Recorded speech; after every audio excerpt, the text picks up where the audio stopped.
ज्ञान के बिना संतोष नहीं। ज्ञान माने ज्ञान। आदमी को सब कुछ होते हुए करते हुए एक ऐसे ज्ञान की जरूरत है जो वो होने के बाद अपने आप में, अपने शरीर में, जीवन में उस ज्ञान के कारण संतोषी हो जाए, शांत हो जाए। वैसे भी भौतिक जीवन में भी सारे कार्य करते करते मनुष्य अंत में शांत हो जाता है। भले ही उसका मतलब वो ज्ञान से शांत ना हुआ हो, लेकिन भौतिक रूप से, शारीरिक रूप से वह देखा जाता है शांति को प्राप्त हो गया, चाहे मजबूरी ही क्यों ना हो, लेकिन उसने अपने आप को मार करके, मन को मार करके शांत होना पड़ता है। ये सृष्टि का अपना एक ज्ञान कहो, व्यवस्था कहो, जीवन का स्वरूप कहो। लेकिन महात्मा लोग कहते हैं ज्ञान की जागृति करो, ज्ञान की जागृति करो। जैसे छोटा बच्चा होता है वो संसार में इस ढंग से प्रवृत्त होता है करके, है करके प्रवृत्त हो जाता है, जवान हो जाता है, बड़ा हो जाता है, बूढ़ा हो जाता है और मृत्यु को प्राप्त हो जाता है, मृत्यु के करीब चला जाता है। लेकिन उसका है करके शांत नहीं होता और है करके उसको कुछ प्राप्त भी नहीं होता। वो संसार में बस केवल है करके ऐसे भ्रम को लेकर न मर जा। तो महाराज जी कह रहे हैं विज्ञान की जागृति होनी चाहिए, ज्ञान की जागृति होनी चाहिए। इसमें सवाल ये नहीं है कि आप महात्मा बने, गृहस्थी बने, आप त्याग करें कि पकड़ें, ये सवाल नहीं है। यहाँ तो समझने का सवाल है कि समझ में आ जाए, आपकी समझ में आ जाए कि हम इस संसार में जो जी रहे हैं क्या ठीक जी रहे हैं या किस तरह जीना चाहिए, हमारा प्रयोजन इस संसार में जीने का क्या है, किस तरह, अर्थात संसार हमें देता भी है कुछ कि नहीं देता है, सुख होता भी है कि दुख वास्तव में है यहाँ, ये सारी बातें मतलब समझनी चाहिए। जबकि आम आदमी में ऐसा देखा नहीं गया।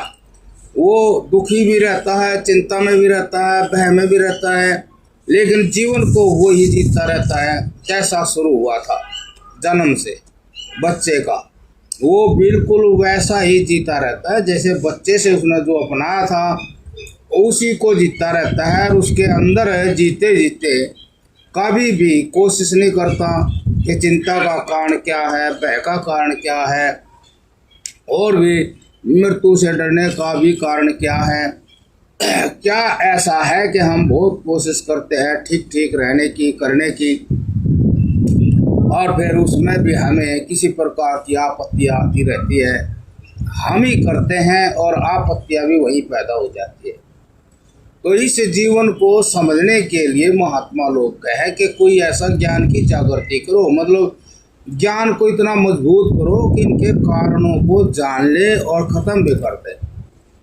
फिर पता लगेगा कि वास्तव में भाई हम अपने आप में कैसे हैं, हम अपने आप में वास्तव में इस संसार के लिए भूखे भी हैं कि नहीं हैं, क्या वास्तव में संसार हमारी भूख मिटा भी देगा या मिटावे भी है, ये सच्चाई तो जाननी चाहिए। हम अध कचरी ही भूख में और अपने नए नए काम पकड़े रहते हैं, लेकिन स्थिति वही रहती है। तो इस बात को बुढ़ापे से, मृत्यु से पहले समझने के लिए उनने कहा कि कुछ और बढ़िया सा, मजबूत सा ज्ञान जागृत करो, ताकि हम जीवन में जो भ्रमित हैं, कहते हैं कैसा लगा तो था, फिर ऐसा नहीं है, तो ये भ्रम ही अवस्था है। तो ऐसा कुछ हो जाए कि हम स्पष्ट हो जाए, हमारी बात समझ में आ गई, अब हमने कोई वह चिंता की बात नहीं है, कोई कलेश नहीं है। हमारी बात समझ में आ गई। और फिर हम हमारे जीवन की दशा भी कुछ बदल जाएगी कि भाई हम जिस तरह से जिस तरह तेजी से थे संसार के सुखों के पीछे, उसको प्राणी पदार्थों के पीछे बहुत तेजी में थे, लड़ाइयाँ भी कर लेते थे, लेकिन सब्र नहीं होता था। हम लड़ते लड़ते चाहे और कुछ हो जाए, मर जाए, मार जाए, लेकिन हम सब्र नहीं कर पाते थे। लेकिन कुछ ज्ञान हुआ ऐसा, मैं निर्दोष हूँ। वो जो ज्ञान हुआ कोई भौतिक वस्तु तो मिली नहीं, लेकिन उस ज्ञान ने उस आदमी के सोच बदल दी, उसके जीवन की दशा बदल दी, कर्म करने के ढंग बदल दिए। ऐसा क्यों हुआ कि वो जाने है कि ये सभी इस संसार से मेरी प्यास, प्राणी पदार्थों से जो मिलने वाला सुख है वो मेरा तसल्ली नहीं दे। तो इसमें होता क्या है कि वो ये समझ जाता सच्चाई तो ये है, स्थान प्रथम हो गया। सच्चाई ये है कि अनादिकाल से जगत चला हुआ है और इसके अंदर जो चेतना है वह मरती नहीं, वह इससे जिंदा भी नहीं रहती जगत से, और वो मेरा स्वरूप है, अर्थात मैं ही हूँ वो। ऐसा उसको ये ज्ञान जिस प्रकार का ज्ञान की जागृति के बाद होता है। तो महात्माओं की जो अनुभूति है वे तो ऐसा कहते ही हैं, लेकिन अब अनुभूति ना हो तो वो मानना भी मुश्किल है। जो महात्मा कह रहा कि भाई ये तो उसको यूं ही लगा लेते हैं ना कि तो महात्मा है, इसका हिसाब किताब और तरह का है, हम गृहस्थी हैं, यूं लगा लेते हैं। जबकि ऐसा नहीं है। महात्मा उसी गृहस्थ में से तो निकलता है, तो उसने कुछ इस जीवन को इस तरह सच्चाई के रूप में धारण किया कि वो ऐसे करता करता जीता जीता फालतू चीज का त्याग कर साधु बन गया। तो यही तो जीने का ढंग है। ऐसा ही तो जय हो नारायण, जय हो। ऐसा ही तो होता है। सद आचरण जब करता है तो सत्य को ही प्राप्त होता है। तो सत्य को प्राप्त होना ही तो साधुता है। और सदाचरण नहीं करता, मिथ्या आचरण करता है, उसमें ये देख कर करता है कि नहीं बहुत बढ़िया, ईमानदारी में कुछ नहीं है, मतलब अपने ढंग से करता है, ईमानदारी में कुछ नहीं है, जो है अरे करो ऐसा ही करो, ऐसे ही करो, करता है, बहुत सोच समझ के करता है, लेकिन वो करता ही रहता है जीवन भर, कहीं वो ठहरता नहीं, शांति नहीं मिलती।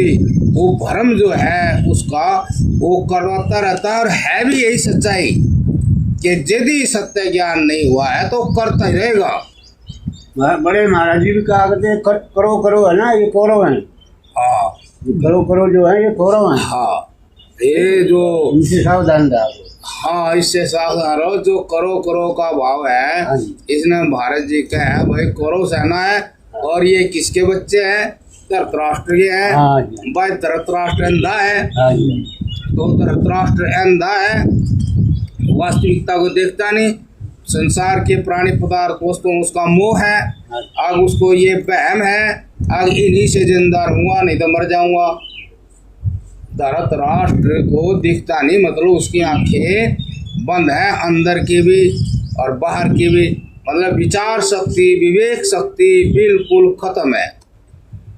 ये लक्षण है उस आदमी का, मतलब पागलपन का। अब जिसके अंदर विचार नहीं है, विवेक है, सही और गलत को पहचानता नहीं है, तो उसको अंधाई को, और अंधे के अंदर से जो प्रवृत्ति निकलती है आगे, नहीं अब की बार ठीक काम नहीं, अटका करो, अब की बार नू करो, अब की बार ऊ करो, तो वो संसार में ही ये प्रयास करता रहता है कि नहीं कुछ गलत हो गया, नहीं तो होगा। दिखने लग रहा है धन है, धन तो मिलेगा, धन से तस्वीर सबको ही मिल रही है, तुझे भी मिलेगी, मान प्रतिष्ठा के लिए, सब चीज़ों के लिए वो बहुत सख्ताई से लगा रहता है। तो कहते हैं ये जो पक्ष है, ये धृतराष्ट्र का पक्ष है, जिसने देह को धारण कर रखा है, ज्ञान को धारण नहीं कर रखा, परमात्मा को धारण नहीं कर रखा, सत्य को धारण नहीं कर रखा, वासुदेव को नहीं देखते हैं। तो जो दिखाई देता है उसने उसी को धारण कर रखा, अर्थात जड़ वस्तुओं को धारण कर रखा। कि ज्ञान की दृष्टि में सब ये मिथ्या है, ज्ञान की दृष्टि में ये सच्चा नहीं है, ज्ञान की दृष्टि में ये पराधीन है, ज्ञान की दृष्टि में ये हमेशा बदलता ही रहेगा, ये हमें कुछ दे नहीं पाओगा, इसका कर्म है बदलना। तो अब ऐसे जो देह को और इस संसार को और संसार के विषयों को और सुखों को जो मानता है, समझ लो वो अंधा है और उसकी आंख नहीं खुल रही, ना बाहर की ना भीतर की, बस उसके एक ही गुण है, जो ये सुख है ये संसार के जिस जिस तरह मिलते हैं वे उसी तरह मिलते ही रहने चाहिए। अब इसका वो लड़का है दुर्योधन, उसका है खोटा धन लेने वाला, किसी तरह का भी धन लेने वाला, संसार को ही धनवान मानने वाला, संसार के प्राणी पदार्थों को ही धन धन धन धन यही है, धन धन धन। तो चाहे दुष्ट सा से क्यों ना मिले वो धन, वो दुर्योधन है, वो लगा हुआ है। अब उस जैसे जितने हैं वे इसके साथी है।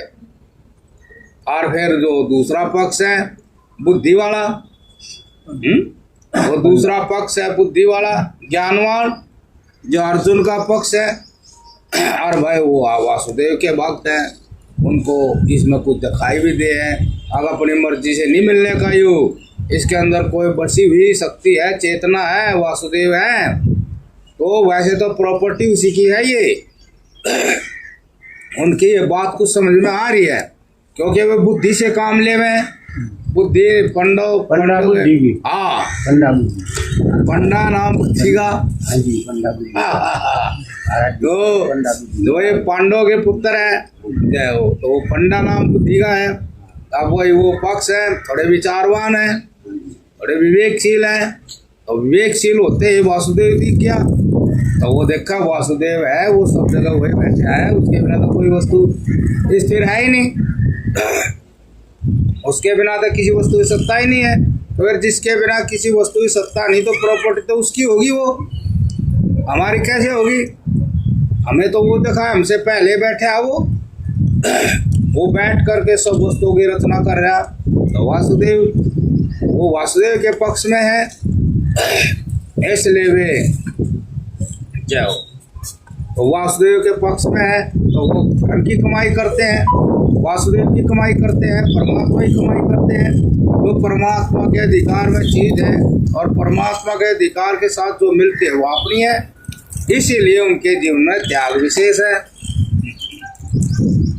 जो पांडव पक्ष है उनके जीवन में त्याग विशेष दिखाया गया। जो ज्ञानी होगा तो वो काफी त्याग कर देगा, वो यहाँ तक त्याग कर देगा जो मेरे जरूरत की चीज है, जरूरत की चीज है, केवल जरूरत की, वो यहाँ तक त्याग करे, जरूरत की चीज का भी त्याग कर देगा। अब हम इसका भी त्याग कर देंगे, ऐसा क्यों? क्योंकि हमने वासुदेव का ज्ञान है, जब वासुदेव के पास है, वासुदेव का सहारा है, तो जीवन का सहारा अपने आप मिलेगा। ऐसा हो ही नहीं सकता। अब जीवन का सहारा ना मिले, जीवन दाता तो वही है, जीवन का सागर तो वही है वासुदेव। इसीलिए वे किसी भी प्राणी पदार्थ वस्तु में मोह नहीं करते, वे केवल धर्म के अनुसार वस्तु को ग्रहण करते हैं, ये उनकी कमाई है। इस कमाई के लिए वे पूरी तरह इस जीवन में स्थिर रहते हैं, पूरी तरह स्थिर रहते हैं। इसीलिए उनके साथ कौन है? युधिष्ठिर। हाँ, तो जिस योग भी एक युद्धि है, अपने मन से लड़ने का जो काम है यो भी युद्धि है, यो ऐसी बात नहीं समझो इसको। और जो मन के अंदर इतनी इतनी बड़ी ताकत है, इतना बाहर कोई ताकतवर नहीं मिलेगा, इतना ठाड़ा आदमी हो, लंबा भी हो, लेकिन मन की तरफ ना उन्हें ठाक पटक दे जब भी, और वही ले जाकर पटकेगी जहाँ वो काम बनेगा। और देख लो वो दिखती भी नहीं, और वो ठाड़ा आदमी दिखाई दे रहा है, और उसमें वो 7 फुट 8 फुट आदमी ठाक है, कई क्विंटल के ना वही दे मारे जहाँ चरखना है। अब उनको रोकना महाभारत है, इतना आसान तो है नहीं, अब उनको रोक दे। लेकिन जो भी हो, जिसने वासुदेव और उसकी प्रॉपर्टी का ठीक ठीक ज्ञान हो गया, तो वे चाहे जो हो उस काम में स्थिर रहते हैं। जैसे तैसे जैसे तैसे, कहीं चूक होती है तो कहीं जीत जाते हैं, कहीं कुछ हो, इसी में लगे रहते हैं, हटते नहीं। इस युद्ध से वे भागते नहीं हैं, स्थिर रहते हैं, टिके रहते हैं। ऐसे धर्मात्मा को जो अपने मन के इंद्रियों के ऊपर राज करता है उसको धर्मराज युधिष्ठिर भी कह देते हैं कि धर्मराज युधिष्ठिर है, वो हटेगा नहीं, टलेगा नहीं। क्या उसने पता है अब वासुदेव मिला तो सारी प्रॉपर्टी मिलेगी, वासुदेव नहीं मिला तो कोई भी मिलकर नहीं मिलेगी प्रॉपर्टी, कुछ भी नहीं मिलेगी। उनने ये ज्ञान ही नहीं है, इसीलिए उन्हें तो प्रॉपर्टी दिखा, मालिक दिख ही नहीं रहा, प्रॉपर्टी का स्वामी दिख ही नहीं रहा, इसलिए उसके पीछे लग रहे हैं। बहुत सारे हैं वो, इतने सारे लग रहे। ऐसी बुद्धि किसी किसी की जागती है जो इस सारे संसार के बीच में बसे हुए वासुदेव को समझ ले, पकड़ ले।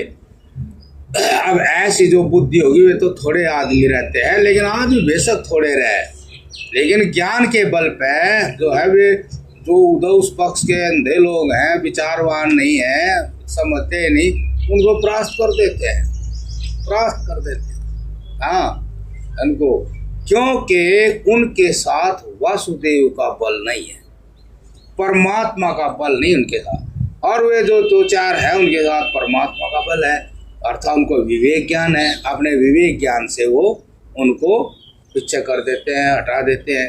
तो इस प्रकार से मनुष्य उस परमात्मा के महत्व को समझे, विचार विवेक के द्वारा, सदाचरण के द्वारा उसको ये एहसास हो आखिर संसार के बीच में बसी हुई जो चेतना है वो सारा उसी का ही रूप है। यदि वो है तो ये सब कुछ है। तो यदि हमने इस संसार में जीते जी हमने यदि उस सदा रहने वाले सुख को प्राप्त करना है तो फिर हमने इस सारे संसार को समझना ही पड़ेगा, और इस संसार के अंदर बचा हुआ जो वासुदेव उसको भी समझना ही पड़ेगा। ये आदमी की मजबूरी है, ये करना पड़ेगा, अन्यथा कौरों की तरह सब नष्ट हो जाते हैं, नष्ट होते रहते हैं, दिख भी रहे नष्ट होते रहते हैं, मरते भी रहते हैं। लेकिन वो ऐसा भैम, अब नहीं करो करो, ऐसा करो वैसा करो, ऐसा करो वैसा करो, नु करो वो करो। अब जब वासुदेव का ज्ञान ही नहीं है, परमात्मा का ज्ञान ही नहीं है, तो फिर सद्बुद्धि कैसे जागेगी? और पापी करते चले जाएंगे, जिसका फिर परिणाम जो है दुख और दुर्गति मृत्यु है। तो इसलिए महाराज जी ये कहते हैं कि साधना के द्वारा वो ज्ञान जगाओ जो पांडवों के पास था, युधिष्ठिर के पास था, वो ज्ञान जगाओ जो सत्य को दिखाना वाला हो, वो ज्ञान जगाओ जो छुपा हुआ वासुदेव में दिखाई दे जाए, वो ज्ञान जगाओ। अब वो छुपा हुआ संसार में दुख भी दिखाई दे जाए, पहले ही दिखाई दे जाए, कर्म करने से पहले ही परिणाम दिख जाए। अब ये परिणाम होंगे कर्म करने से पहले ही दिख जाए। ऐसा जो ज्ञानी हो जाता है तो उसकी समाधि लग जाती है, उसका समाधान हो जाता है। जो जिंदगी ये समस्या करके बनी हुई है, अगर हम जीते हैं लेकिन क्या जिए क्या, अब बस कलेश ही है ध्यान को, तो वो कहे कि ये जिंदगी जो इतनी बढ़िया है एक कलेश रूप हो गई। तो इसका समाधान जो है वो वासुदेव की भक्ति से होता है। जय हो नारायण। तो वासुदेव की भक्ति, जो वासुदेव जो है वो बताए रखा महाराज जी ने कि विचार के साथ रहो, एकाग्रता बनाए रखो। वहाँ भी देखो गीता में भी कहा, अर्जुन कहाँ तुम्हारा ध्यान भटक गया, यहाँ हम आए थे क्या करने, बोलने तुम क्या लग गई। देखो वहाँ भी कहते अरे चित्त को एकाग्र करो, अपने कर्तव्य के बोध को जगाओ। तुम्हारा स्वयं के लिए क्या कर्तव्य है, तुम्हारा कल्याण कैसे होगा। इस तरह तुम्हारा शरीर और सारी प्रॉपर्टी ही चली जाएगी तो फिर तुम क्या करोगे, यहाँ क्या समझोगे। तुम इस बात को समझो, तुम ये क्या देखने लगे, जो वास्तविक कर्तव्य था, धर्म था, उसके से ध्यान हट गया और ये संसार से उत्पन्न जितनी दृष्टियां हैं उन दृष्टियों की सृष्टियों में खो गई। ये मेरा चाचा, ताऊ, बाबा, दादा, फलाना ढकान, ये तो इस संसार से दृष्टि मिली है। और तो खाली दृष्टियां नहीं कामयाब होती, जो जो दृष्टियां मिली हैं, दृष्टियां में जो जो है क्या वे आप अपने कर्तव्य में हैं? बताओ। तो कर्तव्य तो ये है। अब ये सारी प्रॉपर्टी परमात्मा की, इसमें इस प्रॉपर्टी में अंधे होकर है अपनी मेरी मेरी मेरी मेरी मत करो। भगवान ये कह, तुम अंधे हो गए, तुम भगवान को भूल करके सारी मेरी मेरी कर रहे। तो ये वो खड़े हैं, अब दूसरे ही कोई देखते नहीं, मेरी मेरी मेरी मेरी कर रहे। और तुम ही नहीं मेरी मेरी करने वाले को कह रहे मेरा बाबा दादा ताऊ चाचा भांजे बनाने, ये कहाँ है? ऐसे लोग चाहे जो हों, लेकिन वे विनाश का कारण होते हैं। कैसे? काम क्रोध और लोभ। यदि जिस मनुष्य के मन के ऊपर काम का राज हो, क्रोध का राज हो और लोभ का राज हो, तो वो स्वयं तो नष्ट हो ही जाएगा, उसके साथ रहने वालों को भी वो नष्ट कर देगा। ये तुम्हारे सामने जितने खड़े हैं ये तो कामी लोग हैं, कामी लोग हैं। ना ये तुझे जानते ना मुझे जानते, हम क्या चीज खड़े हैं? कामी लोग हैं। कामी, काम सुख चाहता है इनको काम सुख चाहिए। वो कब तक कहाँ तक मिलेगा? और एक समय तक जो मिलता है फिर वो जवाब दे देगा। फिर क्या करेंगे ये लोग? ये फिर बेमतलब किसी को और सतावेंगे। इसलिए तुम ज्ञानी हो, तुम अपने धर्म को पहचानो, तुम्हारा जय हो। तुम्हारा जो कर्तव्य धर्म है वो क्या है उसको पहचानो। इन दृष्टियों के नीचे वही ढका गया। जो दृष्टि यहाँ आगे बन गई और तू इनमें उलझ गया और कर्तव्य धर्म छुप गया। तुम्हारा क्या कर्तव्य धर्म है? तुम इनमें उलझ गए। ये तो दृष्टियां समय की हैं सारी, और स्वार्थ की दृष्टियां सारी। लेकिन परमार्थ की दृष्टि तो ये है कि तेरा प्रयोजन है कि वासुदेव को प्राप्त करना, उस परमात्मा को जानना, यही तेरा धर्म है। ये नहीं है, ये तो सारी लौकिक दृष्टियां हैं। और जिन दृष्टियों को तू अपना अपना कर रहा है, ये सारे मेरा मेरा कर रहे हैं, उसमें ये तेरे को भी नहीं देख रहे, ये मुझे भी नहीं देख रहे। मैं स्वामी सारी जगत की माया का, मैं स्वामी, ना तो ये मुझे देख रहे ना ये तुझे देख रहे। ये तो केवल आप अपने आप को देखते हैं। जो इस तरह केवल अपने आप को देखता है वो तो मिथ्याचारी और अहंकारी होता है। मिथ्याचारी और अहंकारी होता है। ऐसा व्यक्ति ही तो मेरा दुश्मन होता है। और तो बीच में फंस कर मुझे भी उलझा रहा, ये हुए हैं, इनको क्या करेंगे मार करके। ऐसे ही तो हमारे अंदर कामना तृष्णा बसी हुई मन में, और उन्हीं के ही सहारा आदमी चलता चला जाए तो आप सोच लो उसकी आदमी की दशा क्या होगी।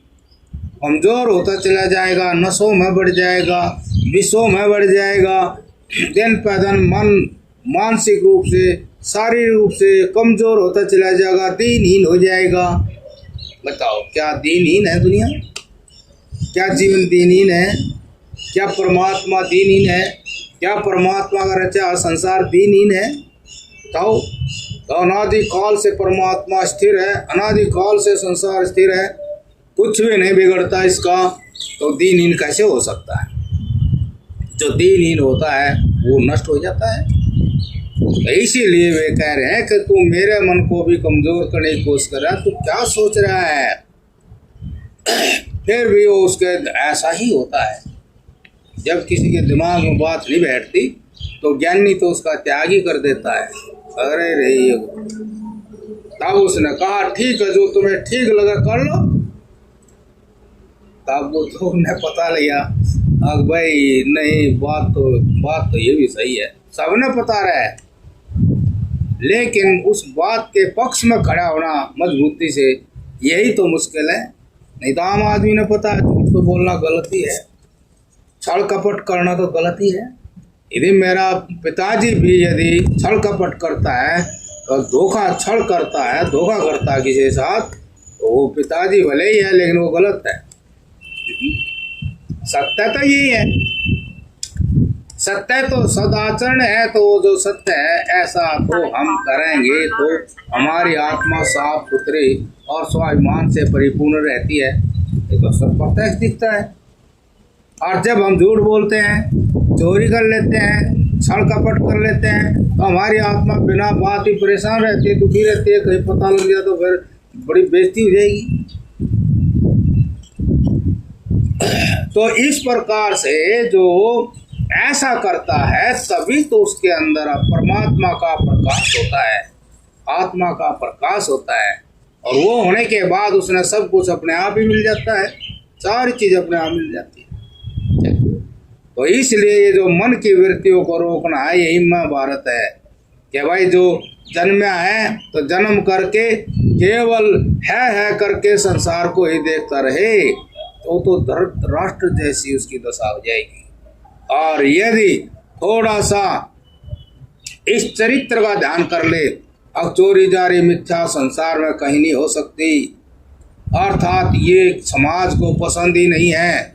देख लो, कोई भी आदमी है, जितने चाहे पूरी धरती के ऊपर है, ये कमाल की बात है, अब कोई वो आदमी किसी को नहीं दिखता जिसने आकर के सब समाज पर, सारे देशों पर ये थोप दिया। अब चोरी जारी कोटा काम नहीं करेगा कोई। देख लो, कहीं भी प्रत्यक्ष वो इनके ऊपर ठोकने वाला इस चरित्र को दिखाई नहीं देता, और सब ने मान लिया। जितने भी कानून बने हैं इसी के आधार पर बने हैं, चोरी जारी खोटे काम, चोरी जारी मिथ्या कोई नहीं करेगा। देख लो, पूरे वर्ल्ड में ही जो और कोई भी धरती रहेगी ना, वहां भी यही चरित्र राज करता है। जहां भी होगा, पूरे आकाश में जितने भी, इस ब्रह्मांड में जितने भी ये सूरज चांद नक्षत्र जितने भी हैं, जहां भी इस प्रकार का जीवन है, वहां केवल यही रहेगा कि चोरी जारी खोटे काम कोई नहीं करेगा। अब बताओ ये बात आई कैसे? ये तो आप सबसे आई।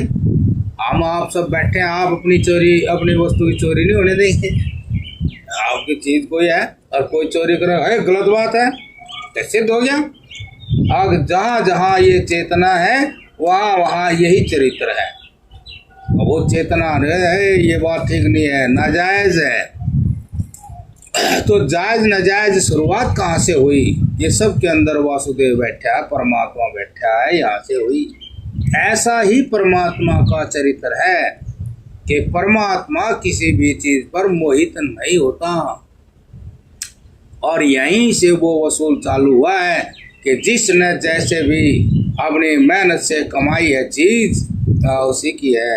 और तो कोई उसको किसी पर छल कपट से करे, चोरी से करे, तो चरित्र का है, तेरा हक इस पर नहीं बनता है। इस तरह से ये परमात्मा का स्वरूप है। सारा जितने प्राणी पदार्थ है, सारा परमात्मा का स्वरूप है। वही परमात्मा के अंदर जो चरित्र है, निस्वार्थ, निष्काम, निर्विकार, वही प्रत्येक प्राणी के अंदर उतर आया। और जैसे परमात्मा ने इस तरह विस्तार किया, ऐसे कोई भी मनुष्य विस्तार करता है अपने जीवन का, हर पदार्थ होगा। अब वो उसने करा था, अधिकारी वही है, दूसरा नहीं। इस बात को भी सबने मानना ही पड़ेगा। तो कहीं ना कहीं विचार करके देखो कि इस सारे संसार के जो कार्य को करने वाली शक्ति है, वो अलौकिक, अभौतिक है।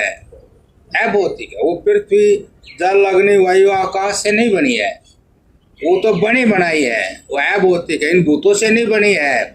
तो वो नहीं बनी है तो वो इन भूतों को अपने वश में भी रखती है, इसीलिए वो सारी मन की वृत्तियों को वश में रखती है। ऐसा करो, ऐसा करो, ऐसा करो। इसीलिए वो चरित्र भी बाहर अच्छी प्रकार से प्रकट है, उसका राज है, और उससे सब सहमत हैं। उसकी सहमति से ये कोर्ट भी बने हैं, सारे ही बने हैं। अर्थात ये बात सत्य है कि ये सारा संसार परमात्मा का ही रूप है। यदि कोई नहीं जानता, नहीं मानता, तो दूसरे रास्ते चल कर और जी कर भी देख ले, और विशेष तो क्या कोई भी लाभ नहीं होगा।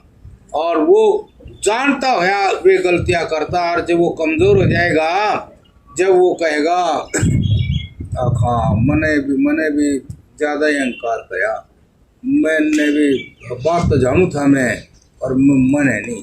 हाँ, जैसे कोई पशु पक्षी है, उसका मारते कोई हो, कोई मारते है कि तो न्यू समझे तो पशु पक्षी है। अच्छा, अपनी बारी आवे लग गए, अपनी बारी आओ कहीं चोट फेट लगे तो भाई किस कर्म का चक्कर है, मैंने मेरे तभी कुछ उनको जो है ही होगा, कमजोर हो जाए ना फिर। जब उसका अहंकार टूट जाए तो वास्तविक सच तो जब ही निकलता है। जैसे एक कोई बात सुना रहा था कि मछलियाँ पकड़ रहा था और देखने वाले ने कहा, अरे भाई क्यों इनको, ये बेचारे अपने पानी में खेल रहे, कूद रहे, जी रहे, तो इनको क्यों बेमतलब मारने लग रहा है? बताओ इनने तेरा क्या बिगाड़ा है, क्यों मारने लग रहे हैं? अरे चल चल, तो ऐसा खाने के लिए बनाई भगवान ने, और क्या करेंगी ये, तो खाने के लिए बनाई, भूख ने क्यों उलझना था, तो चल दिया, चलो भाई चलो क्या करें। बस फिर वो शाम को अपने इकट्ठी पकट्ठी करके चला, और वो जो था वो पकड़ने का मछली वो भी था, लपट रहा, लकड़ी पकड़ी ले जा, और वो चल रहा था, वो कहीं फंस गया, कहीं पुड़िया उड़िया के उस गाड़ से फंस गया, किसी वो फंसाना तो था ही, वो फंसे के वही था, वो तो वासुदेव फंसाएगा, उसके अंदर ये कलाएं हैं और उसको देने का फल देने की कला है उसके अंदर। वो फंस गया, न जाने होगा, ले लेकर जाएगा, झटका मारा, तो झटका मारा घूम कर ना उसके लग गया। ऐसा आपने भी कई बार देखा होगा, आपके मुंह पर लग जा कुछ हो, हाँ कुछ कहीं कुछ छींट लग जाए, कुछ भी लग जाए, ऐसे उसके जाकर आँख में लगा, लोहे का तो था, वो आँख ही फोड़ दी उसकी, वो ऐसी फूटी, ऐसा वो चक्कर से आगे गिरा, घबरा गया, पड़ा बेचारा। फिर अब वो दया भगवान का गुण है, उसने तो कर ही नहीं दया, उसने तो दया मन से निकाल के फेंक रखी थी, लेकिन इतना परमात्मा रहेगा मन में, इतना दया भी रहेगी, तो वो अपने बच्चों पर तो करता था दया, लेकिन दूसरों पर नहीं करता था। लेकिन वहाँ रास्ता था, लोगों ने उसको उठाया, अस्पताल में ले गए, डॉक्टरों ने फिर इंजेक्शन लगाया, होश में आया, तो होश में आते ही उसने यही बात कही, जैसे मैं उनको बीनता था मैं भी बींधा गया। ऐसा क्यों बोला? जब तक घमंड है, जब तक आदमी नीचे होगा नहीं बोल लगा, हाँ ऊपर होगा बोल लगा, वो घमंड निकल गया तो फिर वहीं चला गया जहाँ वो बता रहा था, रे क्यों ऐसा मार रहे। तो डॉक्टर बोले क्या क्या बात होगी भाई, तू उनको बीनता, क्या मतलब है? मैं मछलियों को बीनता था और उसी करने के कारण में उसी से मेरी आंख भी बिंदी गई। देखो कोई पूछ भी नहीं रहा था, तब खुद बता रहा अपनी गलती को, अपनी कमी को, मतलब वो कोई पूछ नहीं रहा था, लेकिन फिर भी क्यों बता रहा? क्योंकि उसने जब तो घमंड के कारण परमात्मा दिखाई नहीं दी, और जब उसका घमंड चूर चूर हो गया तो फिर परमात्मा ही दिखाई दिए, सच ही दिखाई दिया। मजबूरी में फिर सच बोलना पड़ा, मजबूर हो गया है। देखो एक तो मजबूरी होती है, हम परमात्मा को जानकर मजबूर है कि हमसे पाप होता नहीं है, हमसे किसी की बुराई होती नहीं है, हम मजबूर हो गए। क्यों? अब हमने उस धर्म का आचरण किया जिससे हमारा अंतःकरण शुद्ध हो गया और परमात्मा ज्ञान प्रकट हो गया। अब हम मजबूर है भाई, जल्दी से अहंकार नहीं करते, जल्दी से झूठ बोलते नहीं, जल्दी से किसी की चीज़ को हड़पते नहीं। एक ये भी मजबूरी है। एक मजबूरी वो है कि कर्मों के फल, जो कर्म नकम्मे कर्म थे, उन कर्मों के फल भोग भोग कर दुखी हो गया, तो फिर उसके लिए भी हम मजबूर है। परमात्मा ने तो जानता नहीं, लेकिन एक कल्पना है, अब भाई है तो कुछ न कुछ चीज़ जो भाई ऐसा मेरे हालात कर दिए, तो कोई ना कोई चीज़ तो है ऐसी, बस वो कल्पना से मान करके वो भी फिर बुराई को और पाप को छोड़ देता है।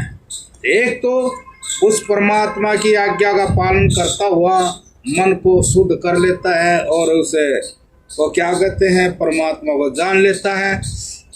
परमात्मा जानकर मानता है कि ये सारी जितनी प्रॉपर्टी है उस परमात्मा की है, अर्थात वो परमात्मा ही है। ये चाहे जिस रूप में है, ये पेड़ है ये भी परमात्मा है, जितने भी प्राणी हैं परमात्मा है। परमात्मा के बिना कोई क्रिया नहीं होती, क्रिया होती है तो उस परमात्मा की ही कृपा से होती है। तो वो तो ये जान लेता है, वो भी मजबूर है। एक दुख से सीख लेता है और जाग जाता है, कोई मेरे से पाप कर्म हुई, ऐसा हुआ तो भाई देखो परमात्मा तो है, ऐसे जान लेता है। तो ऐसे उस परमात्मा को समझना, उस परमात्मा के चरित्र में जो है ज्ञान जाग जाना, अपनी आत्मा में ये जागृति हो जाए कि ये चरित्र बहुत प्रभावशाली है, इसकी उपेक्षा हम करके जी नहीं सकते हैं। आगे इसको हटाओ और झूठ बोले जाओ, मन की करे जाओ, नहीं कर लोगे लेकिन फिर घाटा होगा, रोग लगा कोई, धोखा होगा कोई, कहीं जाकर अचानक फंस जाओगे, कहीं एक्सीडेंट हो जाए, कुछ भी हो जाए, कोई भी हो, उसके साथ हो जाता है। ऐसे वहाँ महाभारत में भी दिखाया होगा, जिन जिन ने समय पर आपने भुगतना पड़ा उनने साथ साथ ये भी कहा, अब देखो तुमने यहाँ यह गड़बड़ करी थी इसीलिए तुम्हारे साथ ये हुआ, तुमने यहाँ ये गड़बड़ करी थी तुम्हारे साथ ये हुआ है। उनको स्मरण होता है, जब कमजोरी आती है तो फिर स्मरण भी आता है, और इतना उनका अहंकार रहता है, इतना सारा सच होता है लेकिन उनके दिमाग में नहीं होता है। तो इसलिए महाराज जी कहते हैं कि ये ज्ञान जागना चाहिए, ये ज्ञान जाग गया तो समाधान है, यदि ये ज्ञान नहीं जागा तो समस्या बढ़ती जाएंगी और बहुत ज़्यादा ऐसे उसमें जा धसेगा, निकलना मुश्किल हो जाएगा। तो महाराज जी ये कहे कि भाई कोई भी साधना करो, मान लो आप आसन में बैठ के ध्यान करते हैं, विचार जागृत करते हैं, परहेज का जीवन जीते हैं, तो ज्ञान भी जागना चाहिए, उस परमात्मा के बारे में जानकारी मन में आनी चाहिए, समझ में आनी चाहिए बात, तब जा करके आप स्वाभाविक हो जाएंगे, आपकी क्रिया स्वाभाविक अच्छी हो जाएगी, प्रिय हो जाएगी। आप इस संसार में जो भी जरूरत का काम करोगे, करते भी नहीं करो माने जाएंगे, क्योंकि आप स्वार्थ से नहीं करते हो, आप लालच से नहीं करते हो, आप फल की इच्छा नहीं चाहते हो। क्यों ऐसा हुआ? क्योंकि आपको वासुदेव का, परमात्मा का ज्ञान हो गया। परमात्मा ज्ञान होने पर ही आदमी निष्कामी हो जाता है, निष्पाप हो जाता है, निर्दोष हो जाता है। इसलिए महाराज जी कह रहे हैं कि भाई धर्म आचरण तो करें, लेकिन उसका प्रभाव ऐसा होना चाहिए आपके अंदर परमात्मा संबंधी जानकारी जाग जाए और उस जानकारी के अनुसार फिर आप करने लग जाएं। ये इतनी अच्छी बात है कि आपकी दुनिया आपके अंदर ही हो जाएगी, आपने ज़्यादा किसी के पास जाकर समय पास नहीं करना पड़े, किसी को कुछ भी नहीं, बहुत सी चीज़ें आपकी अपने आप ही पूरी हो जाएंगी, आपके संकल्प सब सिद्ध होने लग जाएंगे और आपने सारी दुनिया अपने आप में मिल जाएगी। एक बहुत बड़ी बात है महाराज जी, इसलिए ये कह रहे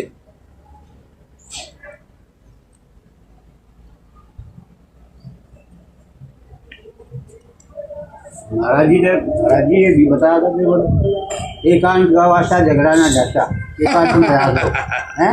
हाँ ये कहा करते जी दिल मिले तो मेला ना, सबसे भला केला, एकांत का वास्ता झगड़ा ना जाता।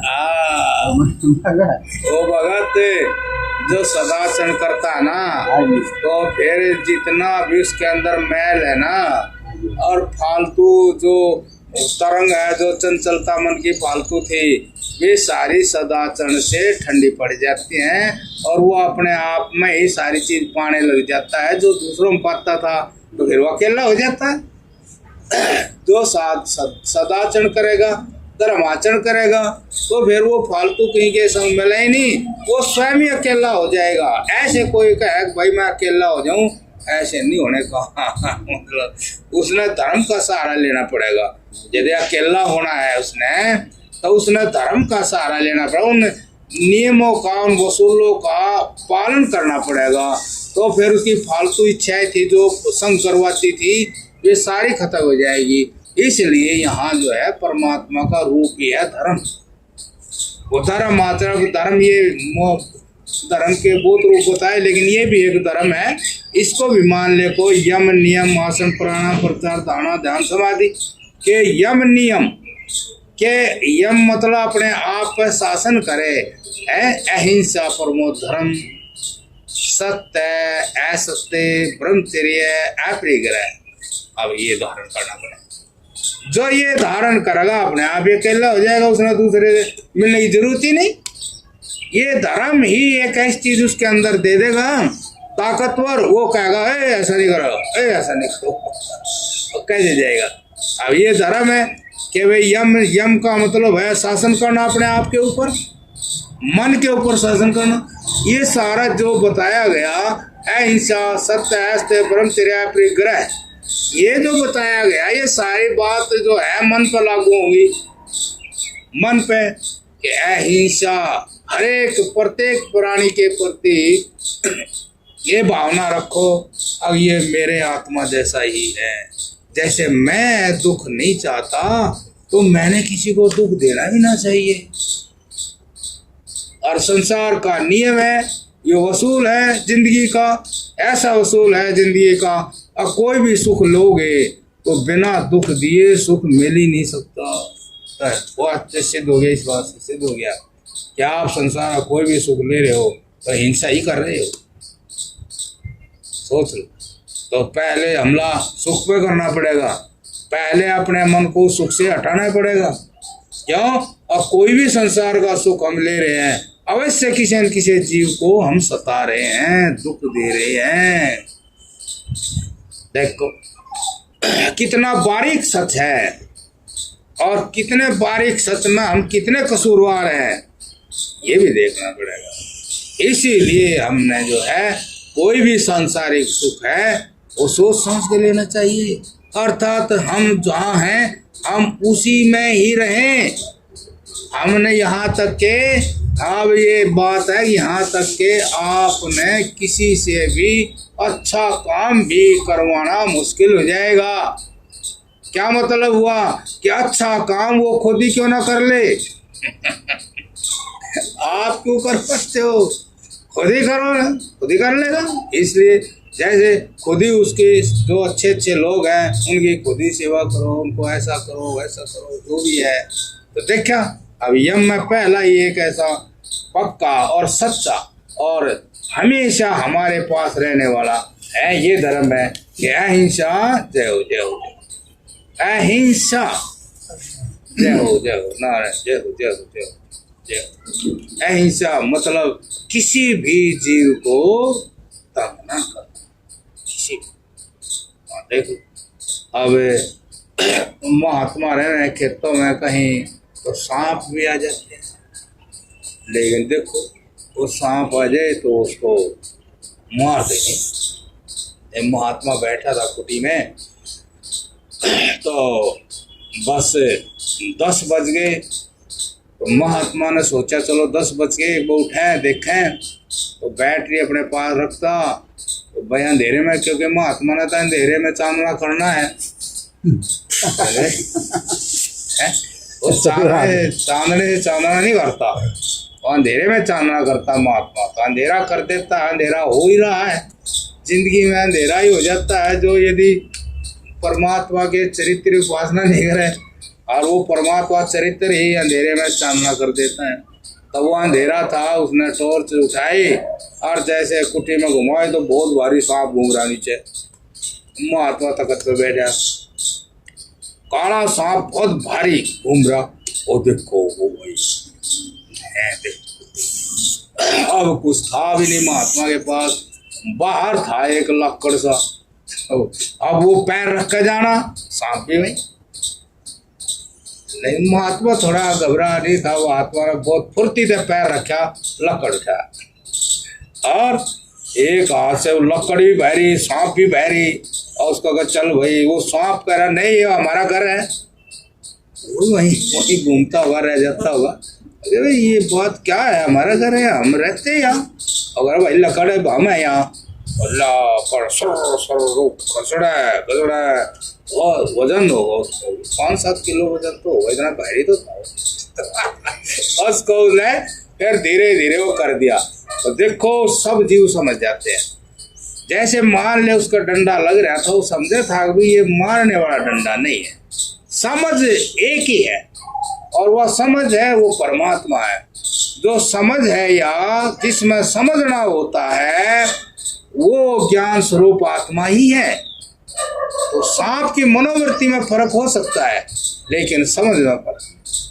तो जब वो डंडा लग रहा था उसमें खतरा नहीं था, नकाल रहा है, परेड कर रहा है, उन्हें पता है ये डंडा मार भी सकता है, क्योंकि वो भी तो मारे ना, वो भी तो दूसरे सांप पर हमला करता, तो हमले का ढंग डंडे में नहीं था, ऐसा सांप ने जान लिया।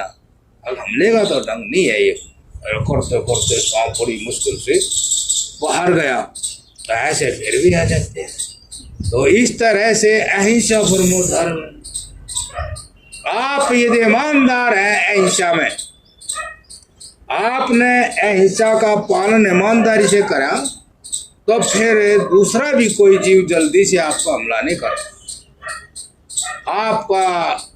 आपका खाली बैठना भी ऐसा लगेगा, अगर वो बैठा है, लेकिन ऐसे एक महात्मा पेड़ के नीचे बैठा था, एकांत में, जंग को खेतों में कुटी एकांत में बैठा, चौकी में बैठा, बड़े मगन है बैठा। अब देखो उसका बैठना कबूतरों को इतना अच्छा लगा कि कितने ही कबूतर चारों तरफ पे बैठ गए उसके। भाई क्या मस्त, समझ नहीं किया वहाँ भी समझ, बोला उन्हें अच्छापन लगा। अच्छा सबको लगता है ना, बुरा भी सबको लगता है, सब प्राणी के अंदर है। तो 1 घंटे के बाद बाजी ने थे आँख के खोली हो तब के अंदर। तो इस प्रकार से हमारे अंदर वो ज्ञान जागना चाहिए। उस ज्ञान को जगाने के लिए हमने धर्म को धारण करना पड़ता है, और वो यही धर्म है, मान लो अहिंसा, कि हम ईमानदारी से, स्वार्थवश, लालचवश, सुखवश किसी जीव को सतावे नहीं, ये मन में पक्का निश्चय कर लें। आप फिर पूरी तरह उस भगवान के गुण से पूर्ण हो गए। ईमानदारी रखें, अब स्वार्थ हूँ तो अनजाने में कुछ हो जाए वो अलग बात है, लेकिन हम पूरी तरह ईमानदारी से अपने आत्मा, ये इसको विद्या भी कहते हैं, स्वात्मक विद्या, व्यवहार विद्या। विद्या और कोई नहीं है, ये स्कूल में पढ़ने ये विद्या नहीं है। असली विद्या तो यह है कि स्वात्मक व्यवहार ही विद्या। जो अपनी आत्मा जैसा ही दूसरे से, प्राणी से व्यवहार करेंगे तो आप विद्वान हैं। यदि भेद करेंगे तो विद्वान नहीं है। चाहे आपके पास कितने डिग्री पढ़ी रहो, आप गड़बड़ करेंगे। जब वो अनपढ़ है, लेकिन वो उस विद्या के अनुसार वो गड़बड़ नहीं करने का, वही समाज में बहुत अच्छी जगह बना लेगा, बहुत अच्छी ऊंची जगह बन जाएगी उसकी। इसलिए ये विद्या का ही पहला समझ लो, एक पाठ समझो, पहला ही अहिंसा परमो धर्म, कि किसी भी जीव को स्वार्थवश, कामनावश, लालचवश किसी को भी, मतलब अपने सुख के लिए दुख मत, अपने सुख के लिए दुख मत। तो फिर यहीं से आपकी समाधान, आपकी समाधि लगनी शुरू हो जाएगी कि अहिंसा सत्य है। और सत्य जैसा भी है वैसा मन में, वाणी में, कर्म में जो सच आपको दिखाई दिया है, जो भी सच व्यवहार में मिला है, जैसे ये लग जाता है, ये तो अब सबसे बढ़िया तो उदाहरण ये देखने को मिल जाएगा। अब सरकार है, करतार है, एक ही चीज होती है। तब वो सरकार किसी मंत्री को दे, भाई इतने रुपए वहाँ लगा दे, और तो वहाँ उतने रुपए ईमानदारी से लगा दे, तो ये सत्य का व्यवहार हो गया। इतने लगा दे, और गड़बड़ कर दे तो मन वाणी कर्म से जब ये वो दे रहा तो ले रहा, ऐसा मन में सच है। मैं ले रहा हूँ, वो दे रहा, ऐसा सच है। किसके लिए दे रहा है, वहाँ तो ये सच है, वही लगा दे, ये ऐसा सच। ये सच के अनुसार ऐसे कि अहिंसा सत्य, ऐसे चोरी नहीं करनी। चोरी का मतलब है किसी की चीज अपने बिना बुझे ही वो उठानी नहीं चाहिए, लेनी नहीं चाहिए किसी को। ये चोरी का भाव है। तो किसी की चोरी है तो मतलब कोई भी चीज हो, जैसे तो इसमें एक दृष्टांत है बहुत बढ़िया, वो सुना दे। टाइम हो गया तो देखो, 2 महात्मा थे, काफी करीबी थे, बहुत करीबी थे। तो एक महात्मा के मन में आया, चलो आज मिला में काफी दिन हो गए, तो चला गया उसके आश्रम में। उसके आश्रम में जाकर महात्मा उठा नहीं वहाँ, तो बैठ गया थोड़ी देर, चलो आ जाएंगे। जा रहे थे बाहर, तो फिर काफ़ी देर हो गई, उसको भूख लग गई। आश्रम में एक आधा पेड़ था फलों का, उन्हें भूख लग गई तो वो यारी दोस्ती का भाव मन में ले लिया। तो यारी दोस्ती का भाव मन में लेके ने, और भूख सी लगी, उसने वहाँ से फल तोड़ कर खा लिए। तो फल तोड़ कर खा रहा था, इतने वो बाबा जी आ गया। तो वो आ गया, उसने अपने कपड़े थोड़े उतरे, तो फिर उससे कहा, आप किसी की चीज़ को कोई बिना ही पूछे ले ले, उसको क्या कहते हैं? फिर उसने बोलना पड़ेगा सही, वो भी समझ गया, उसको तो चोरी कहते हैं। तो फिर चोरी की है तो चोरी का तो फल लेना ही चाहिए, नहीं तो फिर वो बढ़ जाएगी। उसने कहा कि ठीक है, मैंने चोरी की, आप दे दो। बोले महात्मा दंड नहीं दिया करते, दंड देता राजा, महात्मा नहीं दंड देते। तो जाओ राजा के पास और अपनी चोरी कबूल करो, वो आपको सजा देगा। फिर वो राजा के पास चला गया। राजा से जा उन्होंने कहा, हाँ महात्मा जी आओ, कैसे आए? कोई वो हमने चोरी कर ली, कहा हमें सजा दो। बोले जी नहीं, आप नहीं चोरी कर सकते। बोले नहीं, मैं कह रहा हूँ जो हमने चोरी की है। तो फिर बोले चलो की है तो हमने तो छोड़ दिया, आप अच्छे महात्मा है, चोरी चारी क्या, हमने आपको छोड़ दिया। नहीं राजा, ये बात आपकी इस तरह की ठीक नहीं है, यदि इस तरह का ढिलाई करोगे कानून में तो प्रजा में विकार पैदा हो जाएंगे। जो भी हो, जिसने जो किया उसको सजा दो। ऐसे आप मेर तेर करोगे तो ये कमजोरी तो प्रजा की व्यवस्था खराब कर देगी। तो फिर उसने सोचा, हाँ भाई तो बहुत ही बड़ा पड़ गया। तो बोले सजा दो, मैंने चोरी की है। तो फिर उसने उसके हाथ काट दिए। भाई ऐसे की चोरी की है, हाथ तो चोरी की है, तो उसके हाथ काट दिए। वो आ गया, तो फिर वो आ गया, तुलसी के पास फिर आ गया। तो महात्मा नहाने जाओ था, तो वो बोला चलो मैं भी नहाने जाऊँ। तो नहाने चले गए वे। तो महात्मा वैसे नदी में नहा के ऐसे जल से कर रहे थे, सूर्य नारायण को नहा करके। तो वो जी के हाथ कट रहे थे, वो भी करने लग गया। अब वही जैसे तैसे ही वो महात्मा ने देखा, वो अच्छा, तो उसने उसके हाथ ठीक कर दिया। मतलब आप देखो, अब जो इतना कड़ा धर्म का आचरण करेगा तभी ऐसी बात हो सकती है कि कितना कड़ा धर्म का आचरण किया कि उसके संकल्प से उसका हाथ ठीक हो गया है। तो उसने हाथ ठीक हो गया, उसने जल दे दिया। फिर वो बोले कि जब आप ये कर सकते सजा भी दे देते। बोले नहीं, महात्मा दया तो कर सकता है लेकिन सजा नहीं दे सकता है, इसलिए जो है ये मैंने ऐसा काम किया। तो मतलब कितनी बारीकी से हिंसा पकड़ी गई, कितनी बारीकी से, चाहे वो उसका कितना ही मित्र था, बिना जरूर चाहे भाई भी क्यों ना हो, मित्र भी क्यों ना हो, लेकिन वो कहता है इस तरह का व्यवहार तो हमारे जीवन में जो है विक्षेप पैदा करे, हमारे जीवन में विकार पैदा करे, तो सचेत सावधान होना चाहिए। इसीलिए उसने कहा अभी चोरी की, और वास्तव में चोरी तो थी। जब ऐसा ढिलाई महात्मा में आ जाए तो फिर वो महात्मा फिर आत्मा को प्राप्त नहीं हो सकता, क्योंकि वो तो उसको प्राप्त होगा जहाँ मन की वृत्ति गई, आत्मा कैसे प्राप्त होगा। इसीलिए उसने कहा हो ये तो गलत है भाई, तुम्हारा चाहे मित्र है चाहे भाई है, लेकिन ये तो वहाँ भी ऐसे ही रहता हो, अपनी कुटिया में ढिलाई करता हो है। तो ये जो सही महात्मा होता है वो गुप्त रूप से इसी बात को अपने दिमाग में रखता है कि चाहे जो हो मैं जल्दी से अपनी ख्वाहिश बताऊंगा नहीं, यदि मैं जल्दी ख्वाहिश बताऊंगा तो मेरी आत्मा का तेज नष्ट हो जाएगा। ये इसीलिए वो काफी दुख भुगत लेता है, लेकिन अपनी आत्मा के तेज में रहता है। वो जानता है कि आत्मा को प्राप्त ऐसे ही होगा, यदि इस तरह की प्रवृत्ति बनती चली गई, अगर अपनी चीज को जल्दी जल्दी किसी से बताऊंगा तो फिर मेरी आत्मा ऐसी ही हो जाएगी। और जबकि आत्मा को इस तरह का मतलब व्यवहार उचित नहीं है, क्योंकि ऐसा आत्मा नहीं है। आत्मा को आत्मा के रूप में देखना चाहिए।